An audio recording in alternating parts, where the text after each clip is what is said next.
Radio Rec, Radio Rec, Radio Rec, Radio Rec. It's on air. Bonsoir et bienvenue dans Politiquement Incorrect. Au programme de ce soir, tout d'abord, Cuba, réquisitoire sur ce qu'est devenu ce pays aujourd'hui avec l'ouverture tant médiatisée d'Obama aux Rolling Stones, les frontières laissent peu à peu passer le libéralisme et la mondialisation. On en recause de ces grands groupes qui font l'objet de polémiques sur leur gestion et leur hégémonie. Alors faut-il voir d'un bon œil la fusion envisagée entre Orange et Bouygues Télécom après celle d'SFR et Numéricable? Que penser des parachutes dorés qui semblent persister comme à PSA, Peugeot Citroën, et l'arrivée de LCI sur la TNT gratuite? Enfin, coup de projecteur sur les auteurs sulfureux, Céline, Dieudonné, et nous en verrons d'autres également. Eh bien, sont-ils antisémites? Nous nous interrogerons en fin d'émission. Nous sommes le jeudi 31 mars 2016, Politiquement Incorrect, numéro 118, c'est parti. Politiquement Incorrect, le jeudi sur Radio Rec, présenté par Nicolas.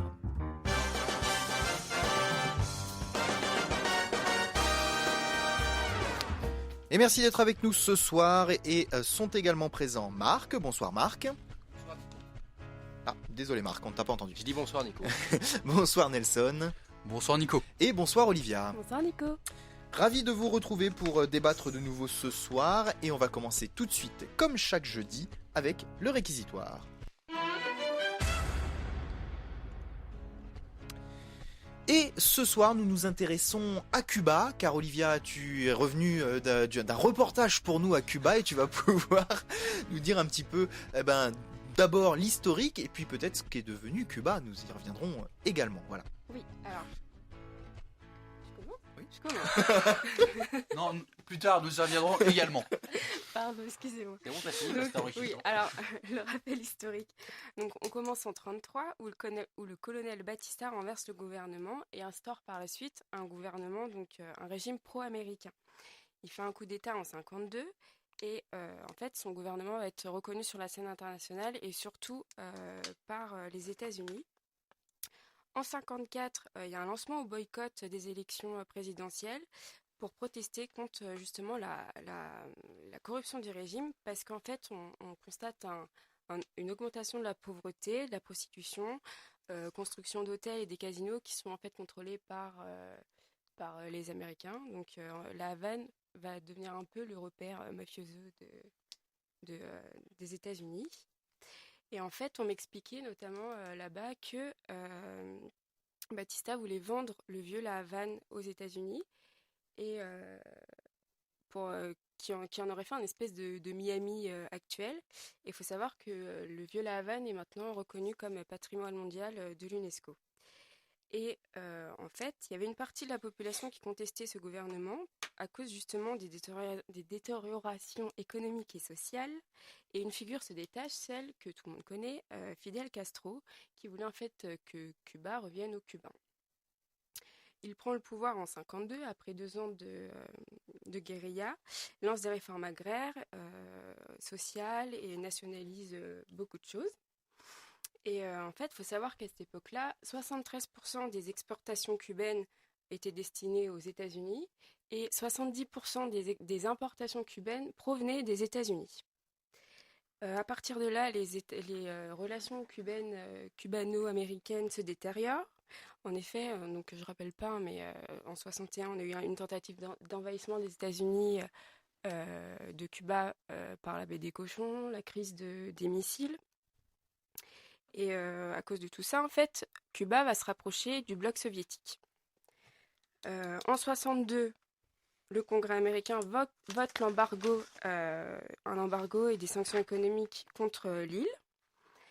Et en 1991, donc, à cause on a l'effondrement du bloc soviétique, Cuba se retrouve un peu plus isolé du monde. À partir de là, les États-Unis accroissent les sanctions et en fait, ils vont justifier les sanctions économiques et l'embargo pour des raisons de démocratisation du régime cubain et pour favoriser en fait le respect des droits de l'homme sur l'île. ces sanctions économiques en fait plongent le PIB cubain. Et en fait, on remarque aussi que ces sanctions ont un caractère extraterritorial qui sont interdites par le droit international.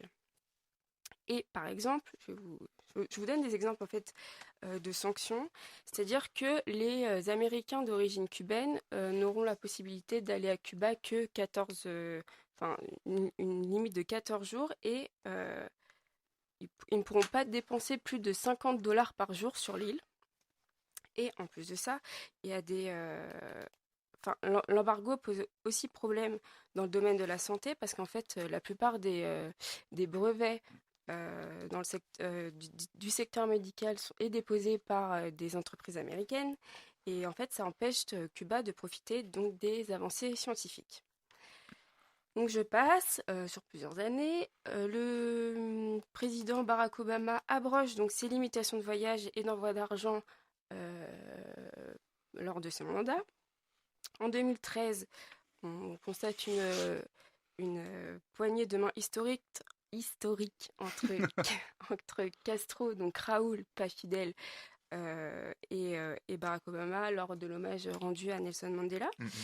Et en 2015, on annonce les reprises diplomatiques entre les deux pays. Et d'ailleurs, l'ouverture d'ambassades dans chacun des pays, donc une ambassade cubaine aux États-Unis et une ambassade américaine à Cuba.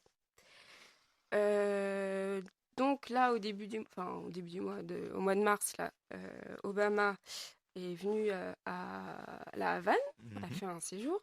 Donc il n'a pas rencontré Fidel Castro, mais par contre son frère, Raúl Castro.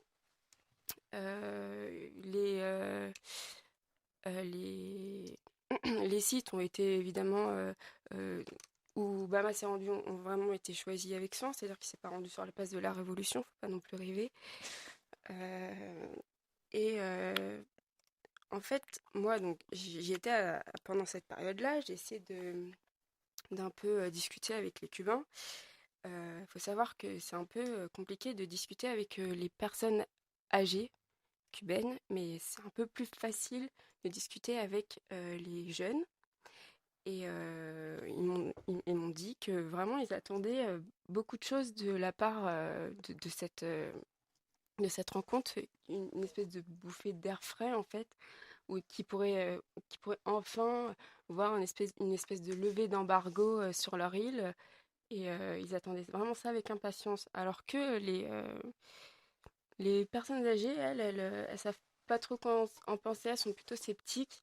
Et elles sont en général, d'après ce que j'ai vu, après, j'ai pas vu non plus une forte proportion des personnes âgées, mais elles sont plutôt fidèles à Fidel Castro, justement.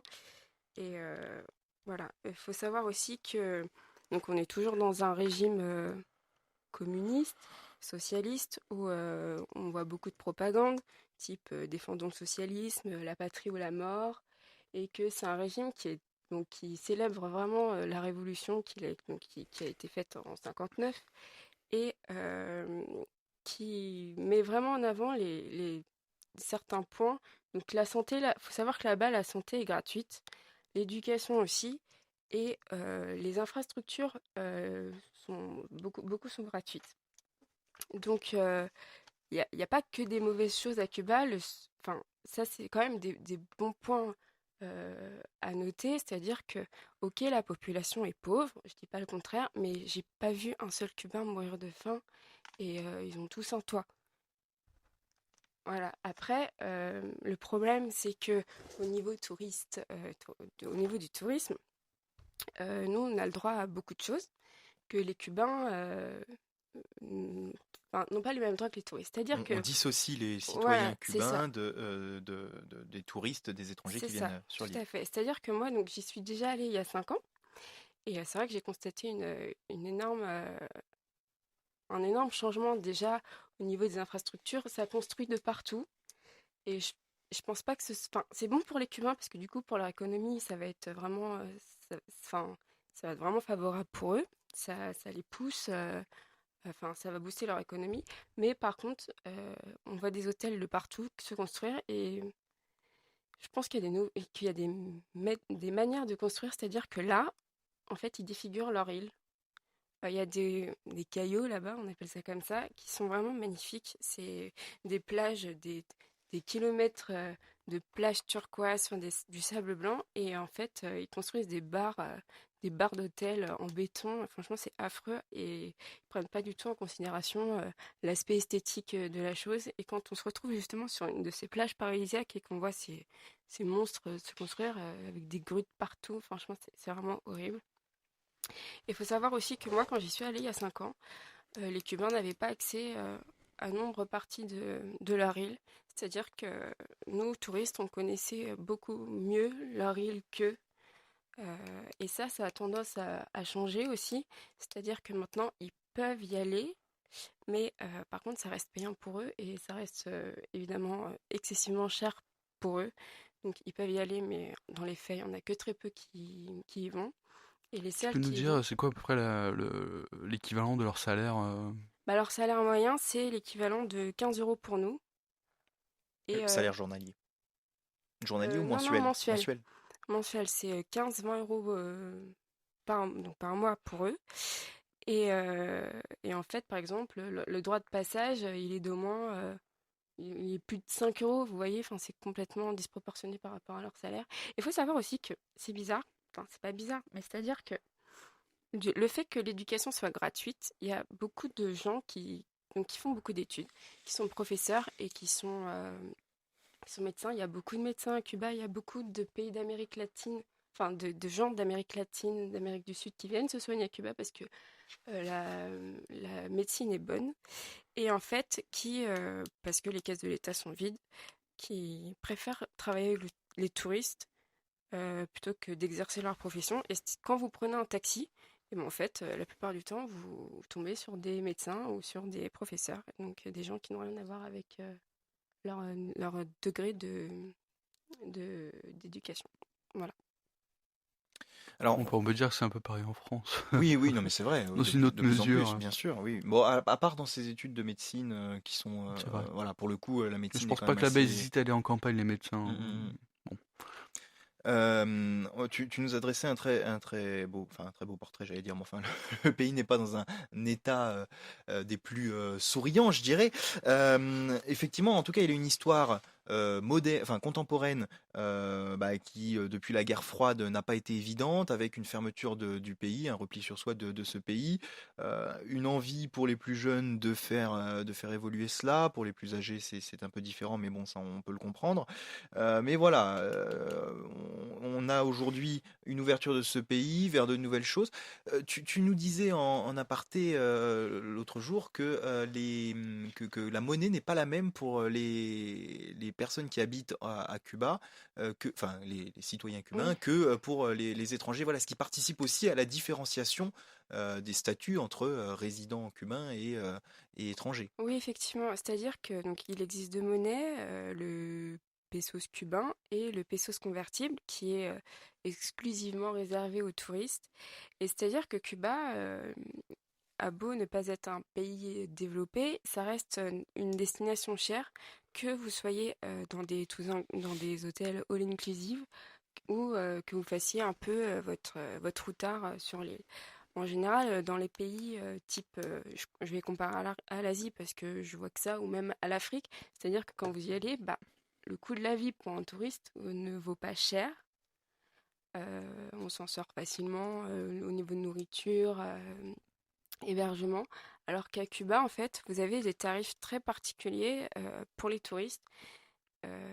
Et en fait, les Cubains qui ne sont pas en relation avec les touristes n'ont pas le droit, en fait, de toucher de toucher à cette monnaie qui est à peu près équivalente au dollar. Oui, qui forcément se Oui, rapproche là forcément. pour le coup des États-Unis. Voilà, c'est ça. Mm.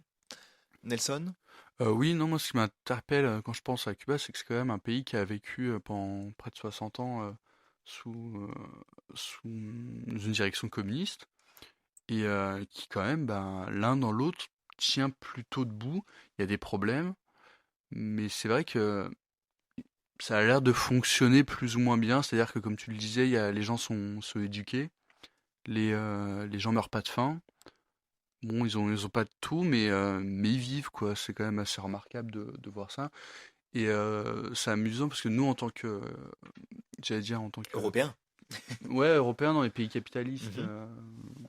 puissants, c'est vrai que ce que tu me disais, c'était amusant parce que tu me disais là-bas, on mange que des fruits, des légumes. C'est très difficile de trouver de la viande et du poisson et même du lait, des trucs comme ça.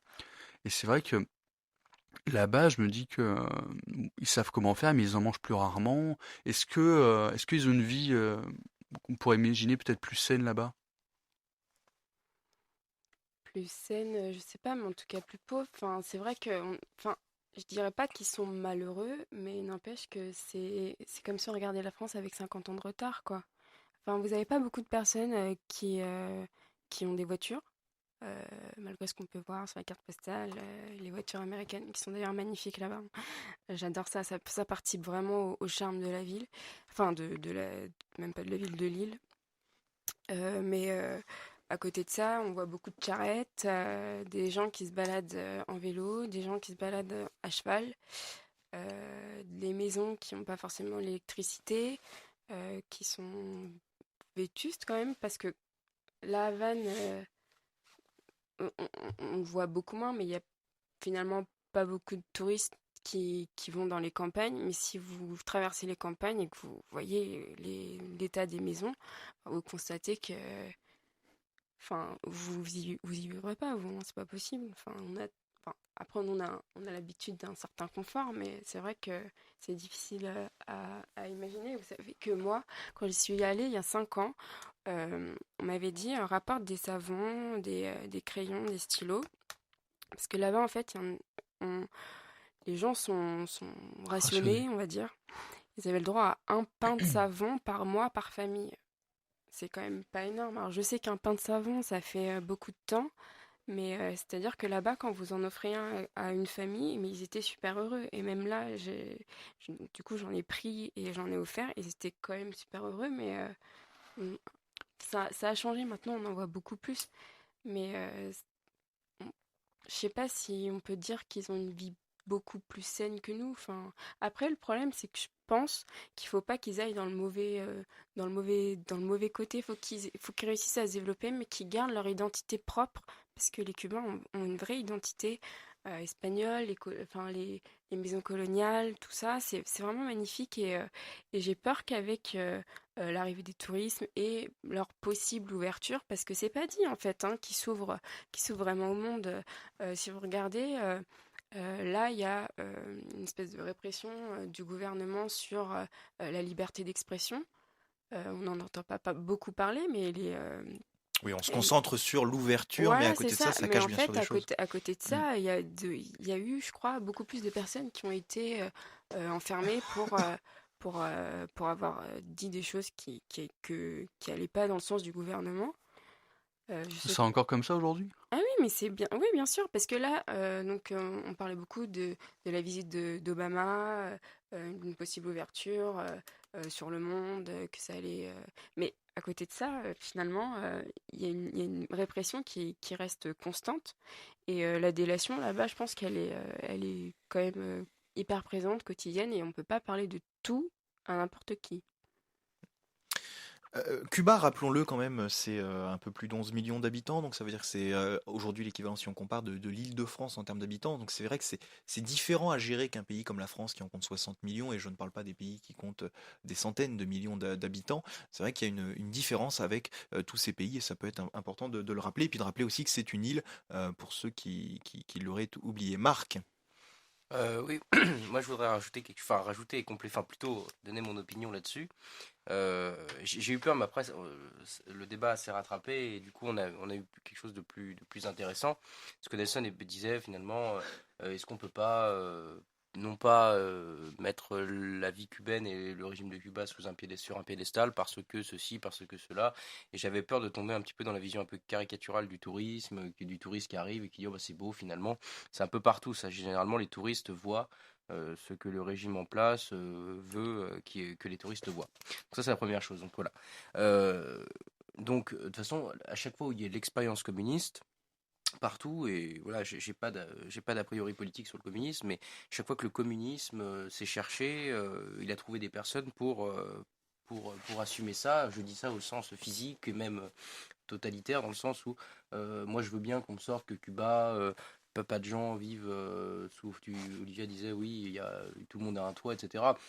Oui, mais quand on voit comment le régime fonctionne, et encore là je parle que sur des faits que j'ai lus, quand vous voyez qu'il y en a qui sont enfermés pour leurs idées, ou on vit encore sous un système communiste proche de l'URSS. Ce qui fait que le Cuba a été ce qu'elle est, c'est parce qu'elle s'est rapprochée, elle l'a dit Olivia très justement, de l'URSS par rapport au bloc dans la guerre froide, et on voit bien ce que ça a donné.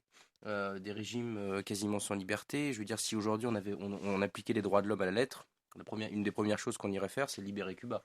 Libérer Cuba du joug communiste. Alors ça ne veut pas dire que l'action en tant que telle du communisme national, on va dire ça comme ça, parce que c'est ça aussi l'idée, la patrie, défendre sa nation vis-à-vis du bloc américain, ça je veux bien l'entendre. Là on voit que ça va peut-être changer, mais ça change pour de mauvaises raisons. C'est-à-dire que on va virer un système pour aller dans un autre. Ça va plus être la dictature de la pensée, mais la dictature de la consommation.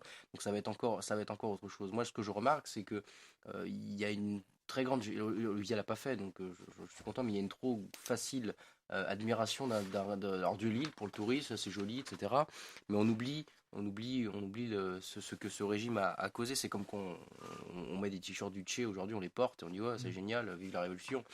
Quand la révolution s'est faite, et Olivier en a parlé également, quand on parle de nationalisation, etc., on a expulsé des propriétaires de terre, on a regroupé au nom de la révolution, au nom du communisme. Je ne sais pas ce qu'il faut de plus pour détester un régime comme celui-ci, parce que je veux bien qu'on fasse bénéficier la communauté, mais à chaque fois ça passe par ce que Marx a appelé, parce qu'on s'en inspire, de la destruction de l'État. Et à chaque fois, dans un régime communiste, dans les régimes communistes qui veulent une seule chose, écraser l'État, parce que l'État est un système de domination, au final, ces régimes disent il faut une étape. Et avant cette étape, il faut un État fort pour limer les consciences.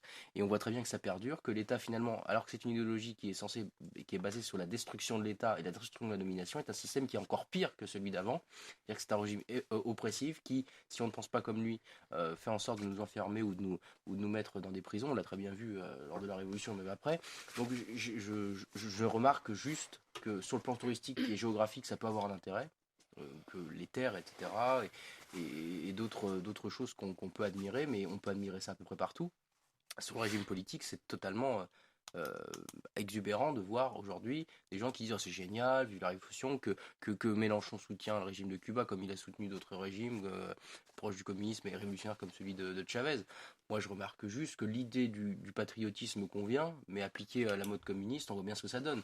Donc, voilà. Et puis, encore une fois, quand Olivia disait, oui, les Cubains ont un toit, tous un toit, je me demande, je trouve ça étrange, parce qu'il n'y a aucun régime qui peut se prévaloir de n'avoir aucun SDF ou aucune personne sans toit. Donc moi, je me dis qu'on a plutôt tendance à cacher ça au-dessus de tous et les enfermer. Donc voilà, c'est plutôt mon a priori. Je ne veux pas que l'aspect touristique nous fasse oublier la nature de ce régime. C'est pour ça, parce que Nelson, au départ, tu as commencé là-dessus, et ça m'a fait tilt, ça m'a fait un peu tiquer. Oui, est-ce que ils ont un mode de vie, etc. Attention à l'afro, pas l'afro, je parle trop d'Afrique à chaque fois, mais attention à cette espèce d'exotisme. Le pays peut être beau, peut nous sortir des murs de Paris, mais finalement, d'un point de vue politique, c'est quand même un des régimes les plus durs sur le plan du communisme, et c'est la base de tous les régimes communistes.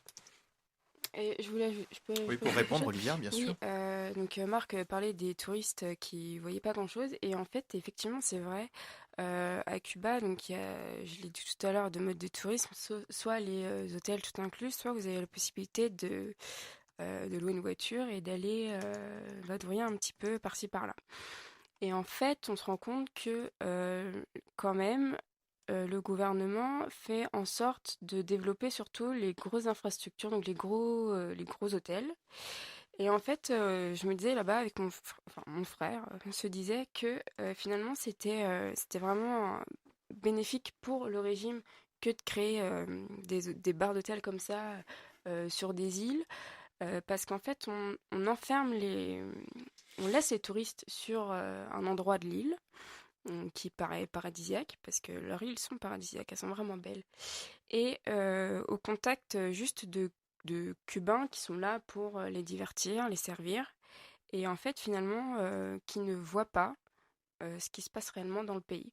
Et moi ça m'a frappée parce qu'au bout d'un moment en fait je passais ma journée donc sur l'une de ces îles parmi des touristes mais pas forcément super aisés, hein, enfin comme vous et moi j'ai envie de dire. Et le soir, je retournais dans ma petite maison cubaine, en plein milieu d'une rue où je côtoyais que des Cubains et où il n'y avait pas Internet, il n'y avait pas non plus le téléphone dans toutes les maisons, où les maisons étaient un peu par endroits laissées à l'abandon, c'est-à-dire que pas rénovées, un peu délabrées. Et c'est vrai que ce contraste est assez saisissant et particulier. Et je voulais aussi dire que la visite d'Obama, elle a été aussi contestée, Mhm. et notamment par les Américains, parce que en fait, on voulait conditionner la visite d'Obama par le respect de certains droits, notamment la liberté d'expression des journalistes cubains. Mais il l'a pas fait. Il l'a pas fait et on pense que c'est parce que de toute façon son mandat allait à sa fin, et donc que pour lui c'était vraiment un coup marketing, enfin marketing vraiment pub, dire voilà bah je suis le président qui a permis euh, de remettre en place les relations cubano-américaines. Eh ben voilà, merci pour ce focus donc sur Cuba. Et messieurs, si vous n'avez rien ajouté, je vous propose de passer tout de suite à notre deuxième partie de l'émission de ce soir. Ah, c'est mieux si on lance le générique.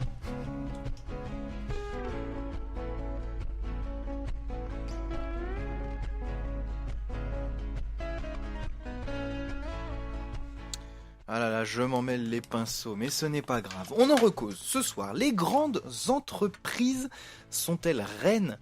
Et oui, c'est un peu la question que je vous pose ce soir et sur laquelle nous allons débattre pendant quelques instants.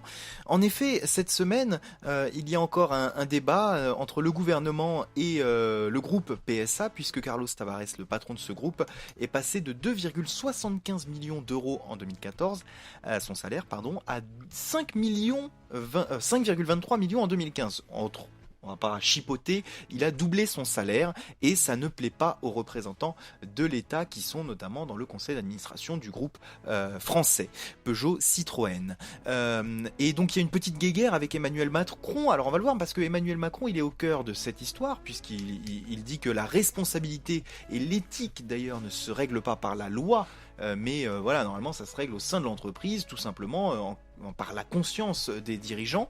Et Macron, il est également dans ce deal Orange Bouygues Télécom, puisque vous le savez, les deux groupes de téléphonie mobile notamment, mais de téléphonie, d'internet, d'accès à la télévision, sont prêts à se rapprocher. Et évidemment, ça pose quelques problèmes pour la concurrence, notamment du côté des SFR.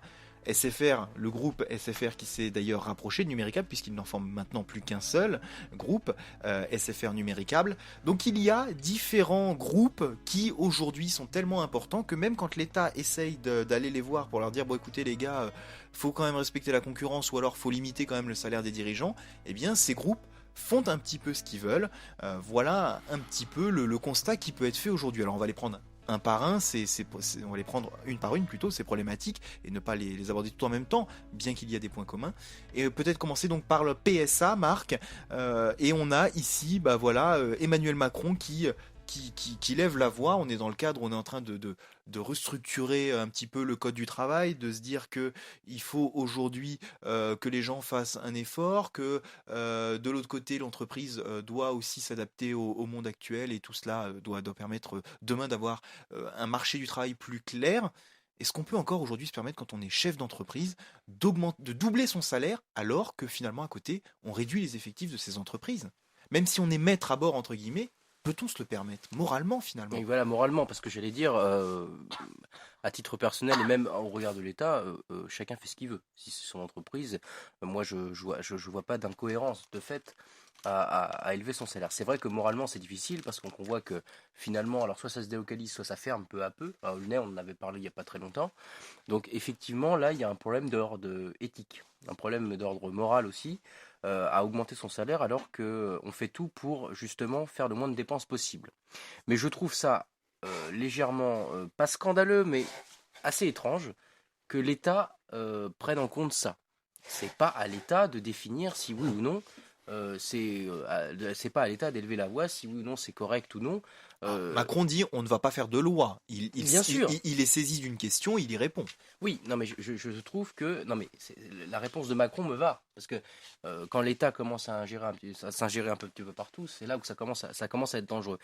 Mais c'est vrai que d'un point de vue, j'allais dire purement moral, c'est dégueulasse. Mais qu'avons-nous comme système? Un système qui permet libéralement de faire ça. On avait d'ailleurs eu le débat avec Publicis, on en avait parlé il y a quelques années maintenant, où il était parti avec une prime de je ne sais combien de millions d'euros et que ça faisait scandale, patati patata. Mais ça, c'est que la phase immergée de l'iceberg. Je veux dire, je suis sûr que dans tous les grandes entreprises, on peut retrouver ce genre d'agissement-là. Alors c'est éthiquement dégueulasse, mais juridiquement autorisé. Alors, je ne vois pas pourquoi il y aurait à s'insurger de ça. Pour toi, il n'y a pas besoin d'encadrer par la loi les hauts Non. salaires plus que de ce cas-là de. Non, parce que le problème, je veux dire, ta question est bonne parce que ça Je le sais, m'enseigne. c'est moi qui la pose. C'est bon, on va te lancer des fleurs, fais gaffe aux chevilles, ça commence à enfler sous la table. Mais ce que je veux dire, c'est que je me méfie du fait que l'État puisse s'ingérer dans le privé. C'est là où, selon moi, d'un point de vue moral et même politique, ça commence à être dangereux. Je remarque deux choses. Soit on considère que l'État a ingéré pour essayer de faire en sorte que ça soit éthiquement juste, soit elle décide de ne pas s'ingérer là-dedans, mais on voit les débordements que ça peut avoir, mais des débordements qui sont autorisés, donc moralement non, juridiquement oui. Mais ça pose aussi le problème de est-ce que l'État peut le faire dans un système libéral? Est-ce qu'elle a le droit, oui ou non, de faire ça? Ça propose deux risques. C'est-à-dire qu'on a ancré, apparemment, les entreprises, on n'en a pas assez, les grandes entreprises non plus. Enfin, chaque fois, on nous dit délocalisation, patati patata. Donc, il y a un effet revers. C'est-à-dire que si on décide de faire ça, est-ce qu'on va pas perdre de plus d'entreprises? Je sais pas. Là, je suis un profane là-dedans. Et je pose cette question-là. C'est comme la grande question de savoir si. Moi, je m'insurge toujours contre ces grandes entreprises qui font un petit peu n'importe quoi. Et moi, je trouve que là, c'est purement dégueulasse ce qui vient d'être fait. Mais en même temps, est-ce que c'est le rôle de l'État par des mesures qui pourraient essayer de canaliser les salaires ou canaliser les primes, ou etc. Est-ce que c'est son rôle de faire ça sous risque peut-être de faire partir les entreprises? Et je me souviens qu'il y a eu des articles dans le Courrier International il n'y a pas très longtemps qui disaient que c'était l'article de Cameron où il disait si les entreprises ne sont pas bien en France, qu'elles viennent chez nous.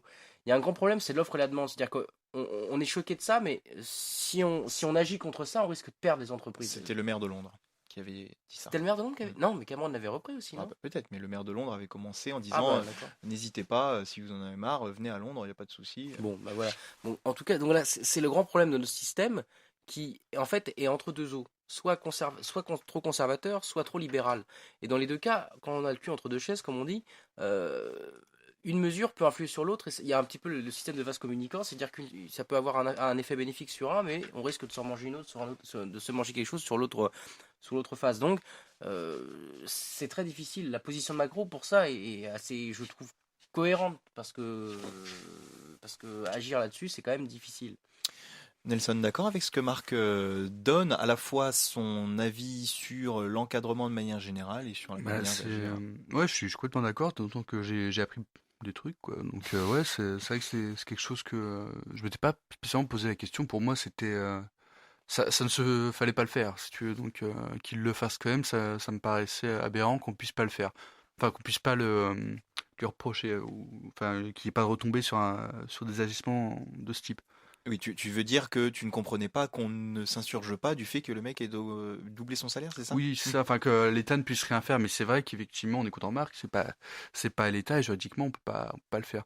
Maintenant, c'est vrai que c'est pas nouveau, enfin Oui, les parachutes dorés continuent finalement, oui, parce qu'il y a évidemment. aussi ceux qui quittent Et puis de le toute façon, groupe s'ils avec sont pas en France, il y a les paradis fiscaux qui Bien existent, enfin sûr. il y aura toujours des moyens.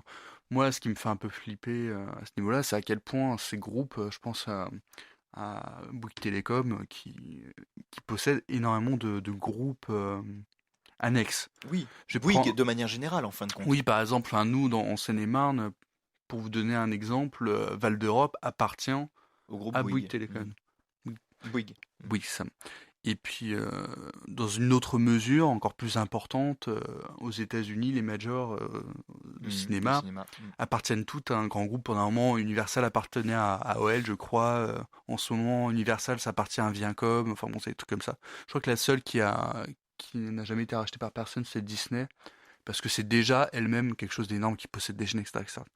Mais je vois pas comment on peut faire, à l'heure d'aujourd'hui, dans un système capitaliste comme le nôtre, comment on peut faire pour limiter ça? Si le mec a envie de le faire, il n'y a rien qui peut l'en empêcher. Et c'est vrai que d'une certaine façon, c'est logique. Enfin, il aurait tort de se priver. Maintenant, c'est dégueulasse, oui. Je crois pas que. Je vois assez mal ce qu'on peut faire là. Alors, Peut-être ce qu'on peut faire, c'est oui. limiter les achats annexes, peut-être, je sais pas. Enfin, peut-être une réglementation sur les expansions de groupe. de groupes, c'est ça, éventuellement. Et puis sur les façons, enfin sur les embauches. Enfin, c'est ce qu'on est déjà en train d'essayer de faire, mais c'est pas simple. Alors, en ce qui concerne, tiens, par exemple, Bouygues et Orange, c'est en fait Bouygues qui veut rentrer dans le capital d'Orange en prenant 15% des parts du groupe Orange. Donc voilà un petit peu comment est-ce que très facilement on peut finalement rentrer dans le capital d'une boîte concurrente. Alors voilà, ça par contre, Marc, peut-être pourras-tu nous préciser ta pensée là-dessus. Lorsqu'on a une entreprise, des entreprises en l'occurrence, concurrentes qui se rachètent entre elles là-dessus, est-ce que c'est normal de laisser faire le marché ou est-ce qu'on ne devrait pas là aussi finalement intervenir enfin là aussi là intervenir et dire bah écoutez, deux entreprises concurrentes, je vous rappelle juste que le monopole, l'Union européenne, l'OMC sont contre. C'est pas aussi simple que ça, Nico, parce que tu as deux choses. T'as d'un côté, alors, prenons le cadre général. Tu es dans un système libéral au sens économique. Donc, normalement, libéralisme, c'est la liberté au niveau de l'adjectif que tu mets après. Économique, politique, tout ce que tu veux. Ce qui compte, c'est de savoir si oui ou non, le monopole est interdit, mais la concurrence est autorisée. C'est-à-dire, je m'explique. C'est-à-dire que le principe de l'OMC, c'est de dire, et même d'autres avant comme la GATT ou autres, c'est de dire tout doit être, dans ce système-là, tout doit être concurrence. Et l'État n'a pas à s'ingérer pour faire en sorte que la concurrence baisse ou autre. C'est-à-dire que quand vous avez des présidents français comme Hollande, même avant, qui parlent de compétitivité, c'est contre le marché. Ça, c'est un principe de base. C'est-à-dire que l'État n'a pas à aider une entreprise pour qu'elle soit compétitive. Le marché doit se suffire à lui-même. C'est-à-dire laisser les forces centrifuges capitalistes se mener pour qu'après il y ait une forme de concurrence. Cette concurrence existe. Et le principe de toute concurrence, c'est de balayer la concurrence. Et donc je trouve ça logique au sens libéral que des entreprises puissent racheter d'autres entreprises. Le monopole est interdit, mais la concurrence est la base de tout. C'est-à-dire que vous ne pouvez pas, si une entreprise est en passe d'être rachetée, vous ne pouvez pas dire bah non, parce que c'est contraire à la concurrence. Non, c'est la concurrence qui est logique. Le contraire, ce qui serait totalement contraire, ça serait de dire il ne faut pas que cette entreprise soit rachetée, donc il faut la rendre compétitive. Et là, c'est une opposition même au principe de concurrence libérale. Et donc là, ta question est très bien posée parce que j'ai du mal à m'en sortir, mais finalement j'ai répondu au sens que, mais au sens que. Ah, c'est pas les chevilles qui enflent là, je peux te le dire sous la table. Hein. Ah, je voyais la table qui se levait, je me demandais Non, je pourquoi. parlais de toi. Ah, mais pas du tout. Tu dis que Non. tu en es très bien sorti. Non, mais pour se dire que j'étais peut-être un peu confus, mais au sens où ta question était bien posée. Mais juste pour dire ceci, que certes, les monopoles sont interdits, mais la concurrence est à la base de tout. C'est-à-dire que si vous opposez au rachat, vous devez rendre votre entreprise compétitive. Et vous ne pouvez pas faire ça parce que c'est le principe même de la concurrence. Donc il y a un problème de fond là-dessus, qui est de fait de savoir si oui ou non la compétitivité peut être comment dirais-je, alignée face au principe de concurrence. Et je ne pense pas. Et même l'OMC dit non. Si je te dis de toute façon, ouais. sur un système libéral, on peut pas faire grand-chose. Enfin, tu dis toi-même, avec un système libéral, les entreprises font ce qu'elles veulent. Bien Elles sûr. se rachètent, elles se revendent, etc., etc. Tant qu'on sera dans un système libéral, ça ne marchera pas. Après, de là à dire qu'il faut passer dans un système communiste, Oh, Bien mais sûr que désolé, non. il y a quand même Alors, Non, des mais échelles, je sais, il y a alors- l'échelle. Alors, messieurs, Non, mais attends, mais- c'est pour donner une idée. Oui, non, mais je comprends ce que je veux dire. Mais, oui, vas-y, pardon, termine, excuse-moi. Nelson, mais- Oui, non, enfin, on peut pas faire, ce qu'on, une entreprise peut faire ce qu'elle veut tant que le système libéral existe. Alors, Maintenant, si on devait, là-dessus, je vais vas-y. te contredire avec des faits, enfin en partie en tout cas, puisque l'État possède 23% du capital d'Orange. Donc à partir de ce moment-là, c'est l'actionnaire majoritaire d'Orange, et donc forcément qu'il aura son mot à dire sur la prise de part de la part de Bouygues. Mais qui Oui, mais possède là, les c'est une plus grandes question de parts Bouygues. nationalisation. C'est-à-dire que là, l'État peut agir, mais est-ce qu'il peut agir en tant qu'État? Enfin, Bah, en tant que membre du conseil d'administration, donc c'est son représentant qui agit Non, mais directement dans les décisions qu'il l'État est prend. libéral, Nico. Oui, C'est-à-dire que mais j'ai pas l'État. dit le contraire. Oui, non, mais Je suis d'accord. en train de vous faire réagir et en train de dire à Nelson et à vous deux finalement qui dites, enfin Nelson pardon, qui précise qu'aujourd'hui l'État ne peut intervenir sur quelque chose qui est libéral. La preuve que si. oui, mais parce que c'est pas l'État en soi, c'est une part de l'État. C'est l'État qui a mis du blé dans une entreprise. L'entreprise est en train de se faire acheter. Du coup, là, c'est la loi du marché, c'est pas la loi de l'État. C'est-à-dire qu'en fait, pour répondre clairement à ta question, Nico, qui encore une fois est une bonne question, quand même. Il nous met vraiment dans la mouise, mais en fait, il y a une porte de sortie assez claire, c'est-à-dire que soit l'État est hors jeu, c'est-à-dire hors du rachat d'une entreprise, ou hors de part d'une entreprise ou autre, soit l'État est dedans. Donc tu citais l'exemple et c'est très bon, mais moi je te parlais de fait que quand l'État n'a pas son mot à dire, enfin quand l'État n'est pas d'une part majoritaire ou même n'a pas de part du tout, l'État ne peut pas ingérer, ne peut pas prendre des décisions à l'échelle macro, à l'échelle internationale ou même nationale sur des entreprises dont les parts ne lui appartiennent pas, même à quelques pourcents près. Après, sur ta question, je te renverserai la question de manière inverse. C'est-à-dire que tu dis l'État ne peut pas ingérer, mais le fait que l'État puisse avoir des parts et qu'il investisse un petit peu près partout et que n'a que faire de toute façon, l'État en lui-même ne se paralyse pas. C'est-à-dire que l'État, je vous dis que l'État est libéral et ne peut pas émettre de choix, enfin de lois ou de règles sur le marché. Donc l'État, il peut faire partie des entreprises puisqu'il n'y a pas au sein de lui, au sein de sa constitution ou au sein de ses lois, de choses qui lui permettent de minimiser ses actions. Donc C'est un l'État acteur économique. c'est un acteur économique et inscrit dans la logique du libéralisme puisque rattaché à tous les grands groupes européens et même ailleurs. C'est-à-dire que l'État, à la limite, si tu fais partie d'une structure qui émet des lois contre un marché, tu peux te dire, bah, je me paralyse tout seul. Or, l'État ne fait rien. Et c'est bien pour ça que Macron a cette position assez souple. Il s'offusque ça éthiquement, tout le monde le fait. Mais qu'est-ce qu'il peut proposer? Rien. Je vous rappelle que Bouygues, alors on cite oui l'État, je vous rappelle que Bouygues au Niger, c'est des centaines d'entreprises, c'est des terres achetées partout, c'est de l'énergie, c'est de l'eau, c'est du gaz, c'est tout ça. Et c'est l'État qui est dedans. C'est l'État et il fait ce qu'il veut avec les prix. Donc je te renverse ta question en disant que finalement, tu poses la question de la part de l'État dans le marché, mais l'État n'a jamais été déconnecté du marché. Jamais. Il a toujours été de pair avec lui. Donc voilà, je réponds à ta question. Alors, puisqu'on parlait de Bouygues, c'est Bouygues qui possède, vous le savez, TF1, Eurosport ou encore... Non, Eurosport a été racheté par Discovery. Mais LCI également. LCI va faire son entrée sur la TNT gratuite. On le sait, ça fait un moment que la chaîne d'information voulait rentrer sur la TNT. BFM et iTélé, qui sont pour le coup deux autres, qui sont des chaînes concurrentes, s'y opposaient. Le CSA, instance de l'État, a statué il y a quelques mois. LCI sera donc sur la TNT. Là-dessus, l'État, par le biais du CSA, si vous me permettez de dire que le CSA fait plus ou moins partie de l'État, c'est un institut indépendant, mais bon, nommé par des personnalités proches de l'État. Le pouvoir public, en tout état de cause, joue un rôle dans ces nominations et donc joue dans ces nominations de chaînes et donc par définition arbitre un petit peu le marché des télévisions, par exemple. Mais enfin, excuse-moi, je peux répondre. Vas-y, C'est pour moi. Non, mais l'État a toujours, en tout cas sur l'image qu'on donne au public, a toujours eu son mot à dire et a toujours influencé les médias, qu'elles soient papier ou télévisuels. Le seul truc qu'elle ne maîtrise pas encore, c'est Internet. Bon, visiblement en Chine, ils y arrivent, mais en France, c'est pas possible. Le fait que l'État et des groupes des organismes comme le CSA qui sont entre guillemets indépendants, ça leur permet de gérer un peu ce qui est vu par le plus grand nombre. Les seuls trucs qui ne sont pas gérés, c'est des groupes privés très puissants, comme Canal+. Maintenant, Canal+, ils ont aucun intérêt à se mettre à dos l'État. Enfin, donc pour l'instant, ça marche. Tout le monde s'entend plutôt bien en ce qui concerne la télévision et les médias. Et il y a aussi les médias, le format papier, qui lui a encore un peu de liberté, mais bon, voilà.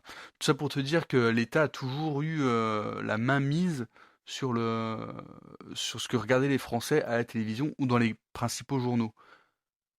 Pour te donner un exemple, André Malraux, quand il a demandé à son ami De Gaulle d'être ministre, il savait pas de quoi il voulait être ministre au début. Il a demandé à De Gaulle, donne-moi un ministère.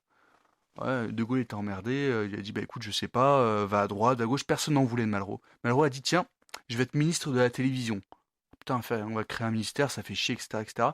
Et au final, il s'est reconverti ministère de la culture, ils ont créé tout un tas de trucs comme le CSA, tous ces machins-là. Ça leur permet justement de gérer ce qu'on montre aux Français. Et ça date de Malraux.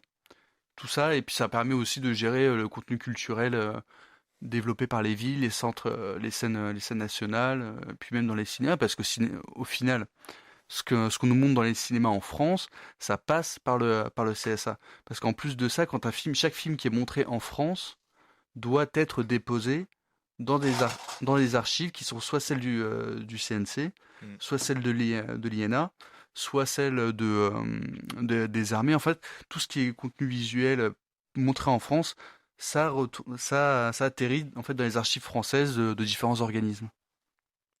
Eh ben, merci pour ces précisions très fort utiles au débat, puisqu'effectivement, l'État ici permet de jouer quand même ce fameux rôle de régulateur dont on parlait sur ce marché spécifique. Rien d'autre à rajouter, Marc? Eh bien voilà. Juste économiquement, par contre, le blé qui est dans la culture reste dans la culture. Enfin, oui, en tout cas, dans le cinéma. Bien sûr, et c'est le cas notamment avec le CNC et d'autres instituts qui permettent de financer les films, les œuvres de manière générale. Certaines œuvres. Voilà. Et effectivement, le budget de la culture en France est relativement important de manière générale, même s'il n'est évidemment pas comparable avec d'autres. Ouais, mais voilà, il y a un attachement justement à la culture en France. de financer les programmes qu'ils ont envie de voir et puis d'éviter de financer les autres.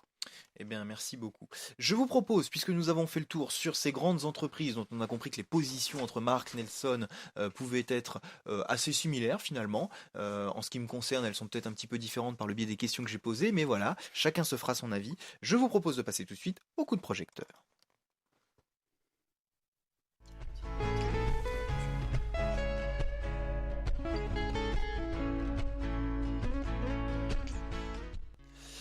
Le coup de projecteur, et nous avons décidé cette semaine de le consacrer à des auteurs. Alors, sont-ils antisémites? Je ne sais pas. En tout cas, certains disent qu'ils le sont. On va s'amuser à donner un titre à cette émission derrière pour justifier ces auteurs. En l'occurrence, il s'agit très précisément de Céline, de Lovecraft, de Dieudonné et de Lars von Trier. Et tu nous en parles, Nelson. Oui, c'est ça. Alors donc pour les reciter, que ce soit Ferdinand Céline, l'auteur de Voyage au bout de la nuit, Lovecraft qui a inventé l'univers de Cthulhu, ces machins-là, Dieudonné, l'humoriste qui lui est très connu, Lars von Trier qui a eu quelques mots malheureux, c'est des noms qui sont de près ou de loin liés à l'antisémitisme, à tort ou à raison. Et excuse-moi, le fait que ce soit derrière ça, ce qui les lie, c'est que ce sont des auteurs de qualité. Ils ont tous fait une œuvre qui a toujours été plutôt riche. Et c'est des œuvres du coup qui ont été transformées par cette vision antisémite. Enfin, c'est-à-dire que quand on les relit, quand on les revoit, on peut pas s'empêcher dessus de plaquer a posteriori une image antisémite. Je prends Voyage au bout de la nuit qui a été de Ferdinand Céline, qui n'a aucun discours antisémite dedans, mais depuis qu'on sait quand on sait que Ferdinand Céline était profondément antisémite, on peut pas s'empêcher de trouver des messages antisémites là-dedans. Maintenant, pourquoi j'ai pris ces quatre auteurs-là? C'est parce que j'ai trouvé que chacun de ces quatre-là avait une manière différente de toucher à l'antisémitisme. Pour prendre le plus basique, Lovecraft, oh là là, excusez-moi, H.P. Lovecraft était profondément antisémite. il le dit dans ses textes, il le maintient, enfin il a toujours... c'était flagrant, voilà. Il y a rien qui le cache, puis c'était présent dans son œuvre. Céline, lui, c'est arrivé un peu d'une façon différente, c'est-à-dire qu'il a commencé avec Voyage au bout de la nuit, il était un auteur respecté, il faisait des choses de qualité, il est devenu, après, avec ce qu'il a vécu avec la Première Guerre mondiale notamment, enfin, c'est son expérience de vie qui l'a fait devenir antisémite, et ça s'est retrouvé dans son œuvre, après. Dieudonné, quant à lui, c'est encore autre chose, c'est que lui, il était pas spécialement antisémite. Il a fait un sketch qui n'a pas plu du tout, où il se faisait passer pour un colon israélien en finissant par Heil Israël, et ça n'a pas plu. Et en fait, lui, c'est intéressant parce que on l'a fait devenir antisémite d'une certaine manière, c'est-à-dire que il n'était pas censé l'être, et puis on a décidé qu'il l'était, et Il a joué de ça. il a plus que joué de ça, il est devenu antisémite, si tu veux, il a tout fait pour qu'on croie qu'il soit antisémite, soit pour faire le buzz, soit parce qu'il était réellement. Je peux pas dire que ce soit ou l'un ou l'autre. Je pense que c'est très très flou, même pour lui. Mais en tout cas, ce qui est amusant, c'est que c'est nous, enfin c'est les médias qui ont fait de lui quelqu'un d'antisémite. Et le dernier, Lars von Trier, qui lui a eu des paroles malheureuses et qui a été pareil taxé d'antisémite et qui a dû s'excuser, sauf que derrière, on l'a tout de suite catalogué de nazi, comme il l'a dit, oui, je suis nazi. Rappelons ce qu'il a dit pour. Alors oui, en fait, c'était il y a 2 ans au Festival de Cannes, qu'il avait fait une conférence de presse en expliquant que il avait toujours cru qu'il avait une mère juive, et en fait, il a appris qu'il avait des origines allemandes, et puis il dit, bon, bah, je suis heureux finalement d'être allemand et d'être un petit peu nazi en même temps. Et puis on lui a posé des questions, tu parles, les médias se sont engouffrés dans la brèche. Oui, mais vous aimez beaucoup l'imagerie nazie, etc., etc. Oui, j'ai beaucoup de respect pour les designers nazis, enfin le mec qui faisait l'architecte des structures nazies, je ne sais plus comment il s'appelle. Et il a fini par dire, ouais, je suis très content d'être nazi, etc., etc. Propos qu'il a retiré le jour même parce que le festival de Cannes lui a demandé de s'expliquer, et puis il a dit non, j'ai déconné, je me suis lancé dans une espèce de course de blague fumeuse, oui, c'est ça, de et puis surenchère. mais c'est vrai que maintenant, quand on pense à Lars von Trier, on pense à ça, quoi. On pense au fait qu'il ait dit ça, et que finalement, au fond, il est sûrement vraiment antisémite. Et ça, c'est un truc qui est intéressant, c'est que du coup, c'est plus seulement l'homme qui est touché, c'est toute l'œuvre au final qui est touchée par ces espèces de chantage à l'antisémitisme des fois, mais à la profonde. Des fois, à des œuvres qui sont profondément antisémites. On ne sait plus en fait qu'est-ce qui est antisémite, qu'est-ce qui ne l'est pas, etc., etc. Ça devient très compliqué. Et au final, est-ce qu'on doit interdire ces œuvres? Je pense que non, parce qu'elles ont un caractère artistique extrêmement, extrêmement important. Mais est-ce qu'on doit aussi faire semblant, à l'inverse, que même si le gars a du talent, même si l'auteur a du talent, est-ce qu'on doit faire semblant qu'il ne soit pas antisémite? C'est un peu une question. C'est une question qui n'est pas facile. Mais, Bien chiante. hein Bien chiante même. bien chiante, tu vois. Ouais. Donc, À est-ce qu'on à doit laquelle faire tu sembles répondre qu'il faut enfin qu'il faut conserver ses œuvres, continuer de les diffuser, mais peut-être en les remettant dans leur contexte. Je pense que c'est très important toujours de remettre les choses dans leur contexte. Mais c'est vrai qu'on peut pas faire comme si l'antisémitisme n'existait pas, parce qu'au final, ça fait aussi partie de l'œuvre. Je prenais H.P. Lovecraft, parce qu'il avait fait des romans horrifiques, et il parle d'une façon, il était très contre le métissage, et puis il parle quand il parle de scènes de monstres, de sabbat, de trucs comme ça, il décrit ça avec une violence qui est très certainement vive en lui. Si tu veux. Tu sens que lui, il a un truc, une haine de ça qui est très forte, mais au final, ça sert vraiment son œuvre. Si tu veux, c'est un truc qu'il a vraiment mis dedans. Il a mis toutes ses tripes et toute sa haine là-dedans pour montrer à quel point il était dégoûté. Et quand tu lis Lovecraft, putain, ça sent. Ça sent, mais en fait, tu le ressens pas au niveau racisme, mais tu le ressens au niveau de la peur que t'inspire l'univers de Lovecraft. Tu vois.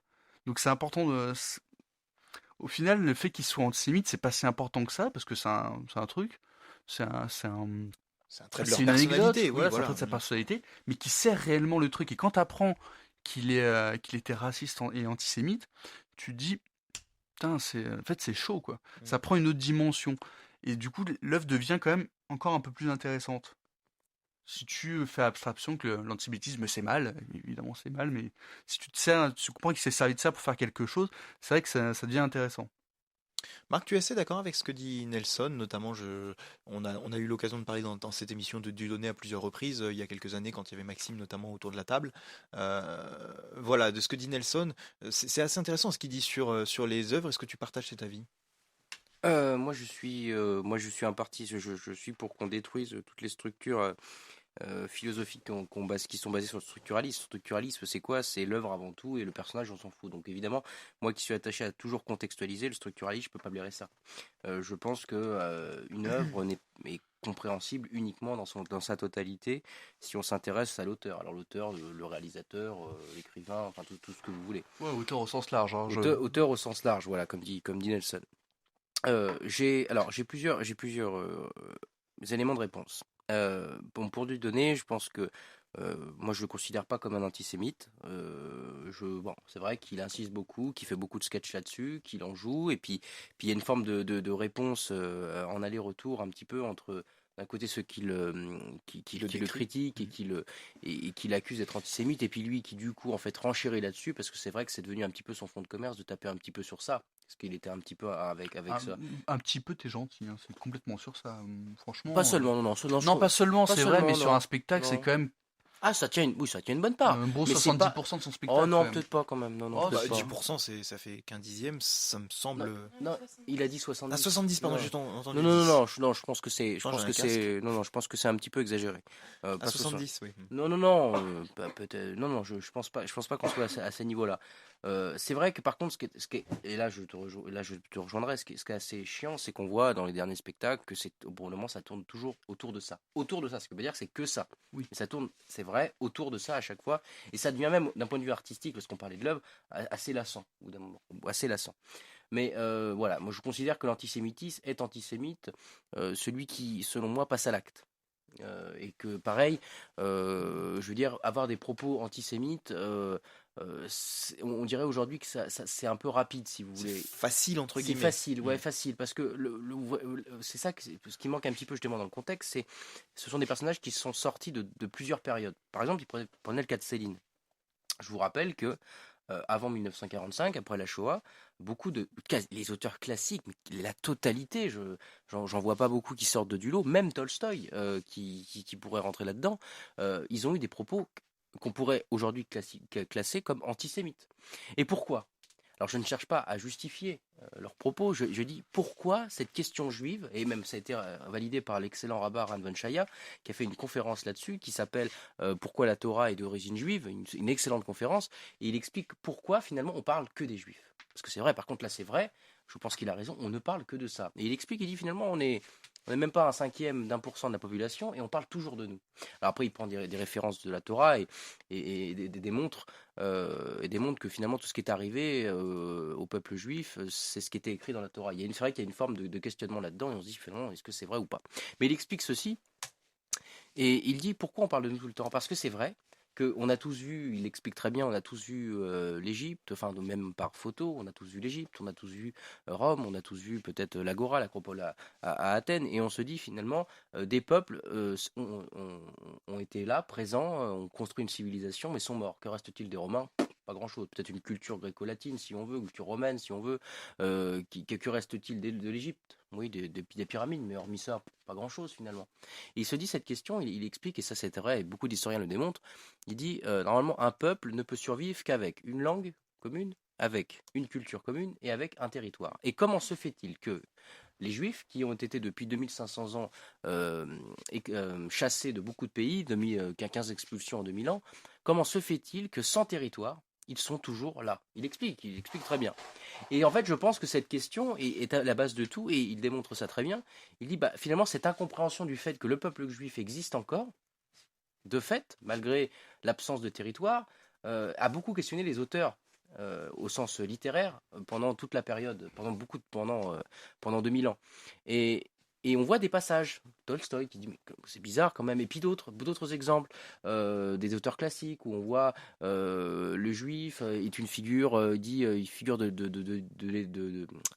l'éternel dans la mesure où on a tout fait pour les faire mourir, mais ils sont toujours là. Et je pense que cette façon d'incompréhension de savoir pourquoi ils sont encore vivants alors que tout a été fait contre eux est très questionnant et questionne vraiment. Et c'est pour ça que beaucoup d'auteurs, dont Céline, s'est penché là-dessus, y compris Sartre. Mais ça, c'était après la guerre sur la question juive. Donc je pense qu'il y a la partie littéraire n'était pas que de l'antisémitisme pur.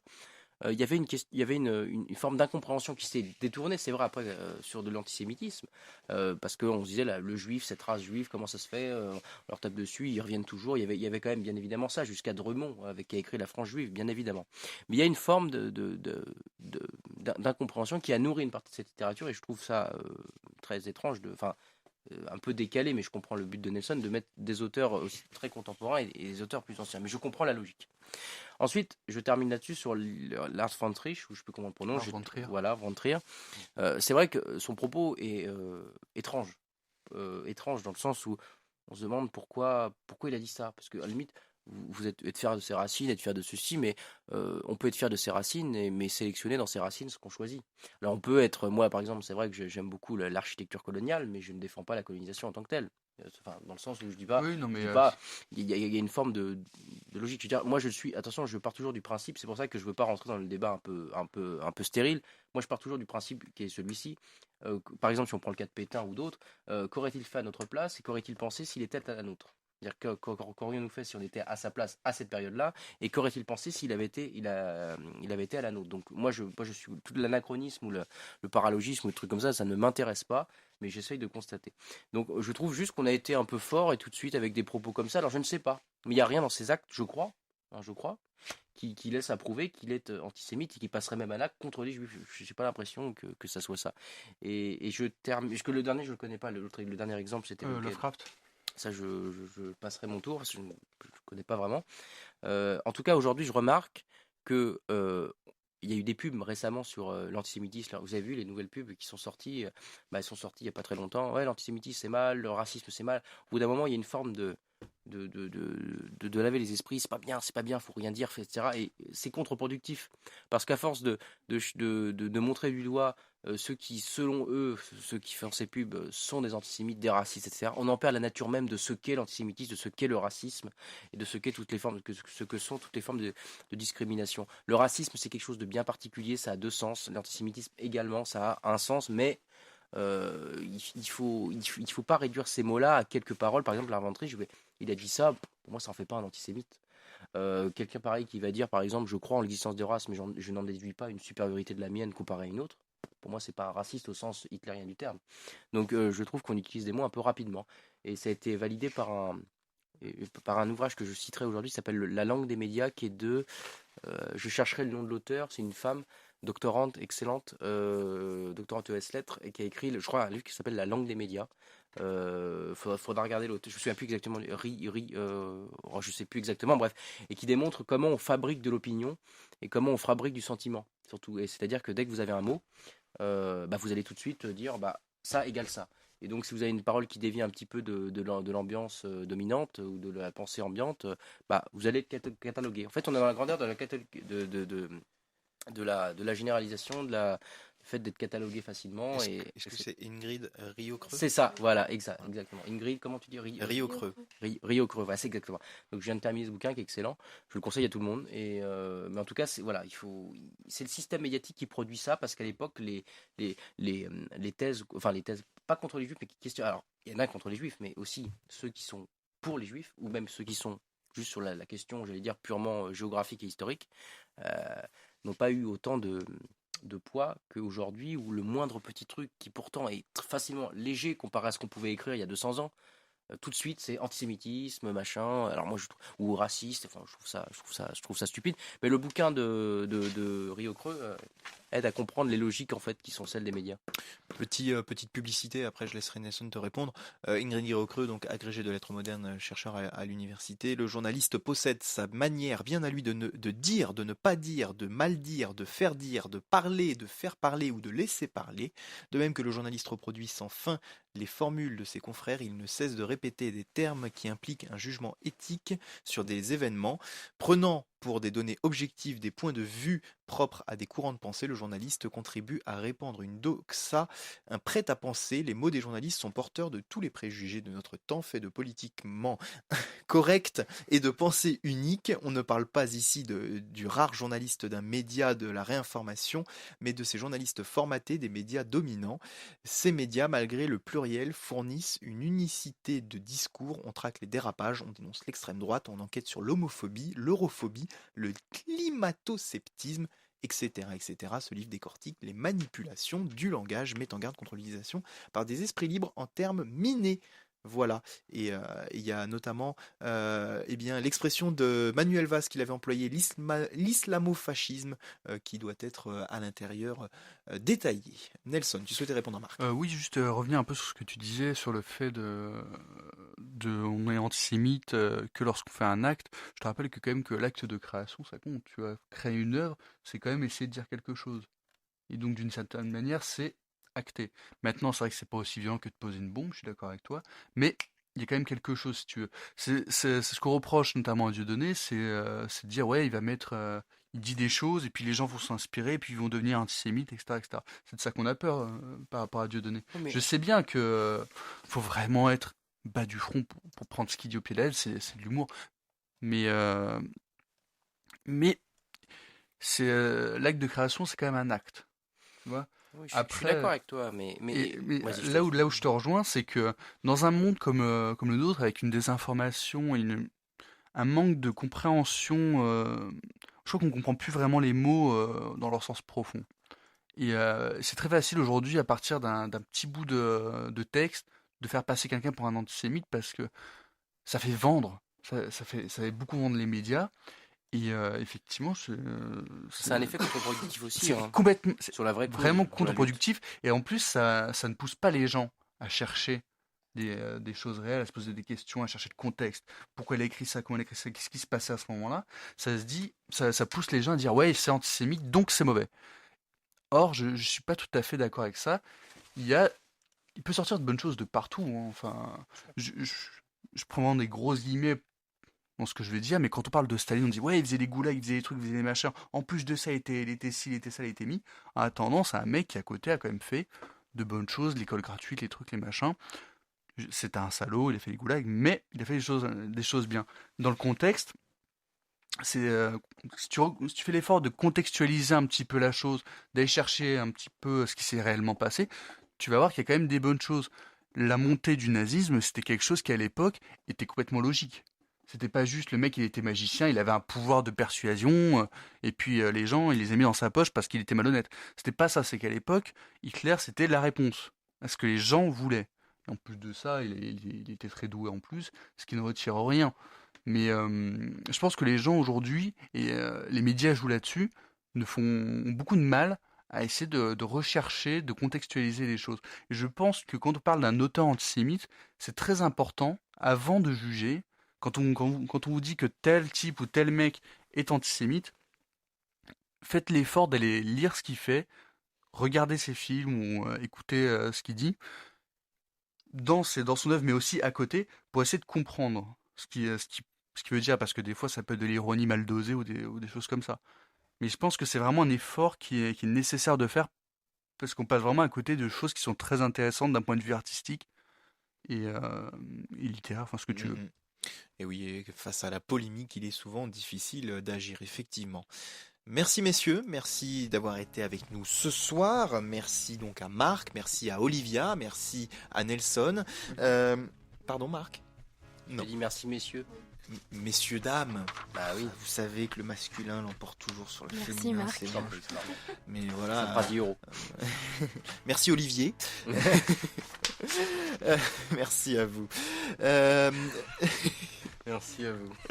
Vous pouvez retrouver l'ensemble des programmes de Radio Rec sur notre site internet radio-rec.fr. Enfin, vous pouvez réagir, poser vos questions ou participer sur les réseaux sociaux. On vous y attend toujours nombreux.